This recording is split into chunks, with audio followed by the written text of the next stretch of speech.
Did you know that only 1 in 3 people with mental illness seek professional help? And even when they do, the journey to recovery often starts with the support of friends and loved ones. But here's the question.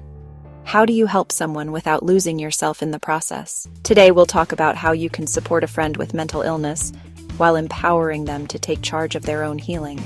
Let's get started.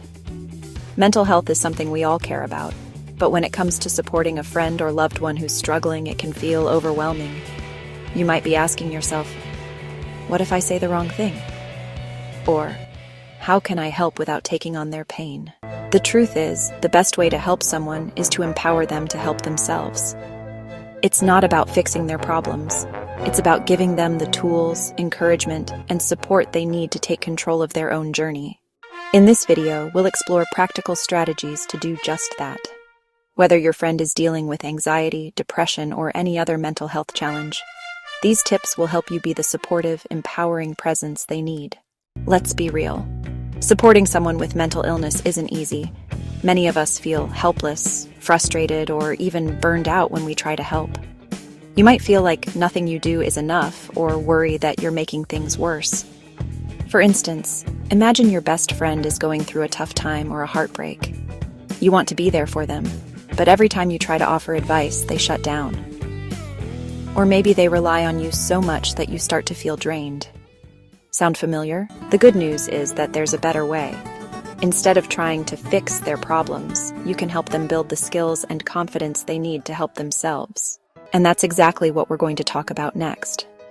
The first step to empowering someone is to listen. Not just hear their words, but truly listen, without interrupting, judging, or trying to fix things. Sometimes all someone needs is to feel heard and understood.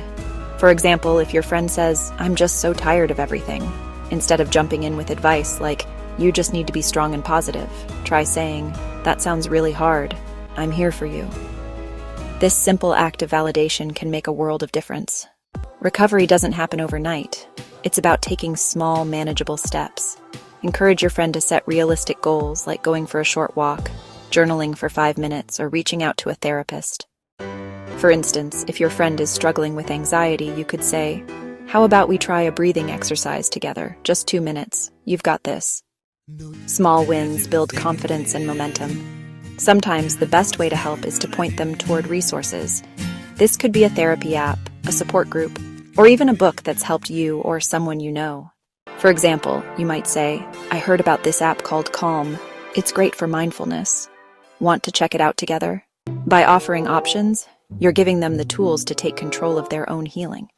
Supporting someone doesn't mean sacrificing your own mental health. It's okay to set boundaries. For example, you might say, "I care about you, but I need to take care of myself too. Let's check in tomorrow." Boundaries aren't selfish. They're necessary. They help you stay strong so you can continue to be a supportive presence in their life. Let me share a story that really drives this home. One of my clients, let's call her Haley, was struggling with severe depression. Her best friend Emily wanted to help but didn't know how. Instead of trying to fix Haley, we discussed how Emily could simply show up for her. She listened without judgment, encouraged small steps, and shared resources like therapy options and self-help books. Over time, Haley started to take charge of her own healing. She began therapy, joined a support group, and even started a gratitude journal. Today, Haley says, "Emily didn't save me. She gave me the tools to save myself." That's the power of empowering someone to help themselves. It's not about being their hero. It's about being their guide. All right, let's recap what we've learned today. 1. Listen without judgment. Sometimes being heard is all someone needs. 2. Encourage small steps. Recovery is built one step at a time. 3. Share resources. Give them the tools to take control. 4. Set boundaries. You can't pour from an empty cup. Supporting someone with mental illness isn't about fixing them. It's about empowering them to help themselves. And when you do that, you're not just helping them. You're giving them the gift of resilience and self-reliance. If you found this video helpful, please give it a thumbs up and share it with someone who might need it. Let's break the stigma surrounding mental health. And if you've ever supported a friend with mental illness, or been on the receiving end of that support, I'd love to hear your story in the comments below. Let's keep this conversation going. Thanks for watching, and remember, the best way to help someone is to help them help themselves. See you in my next video.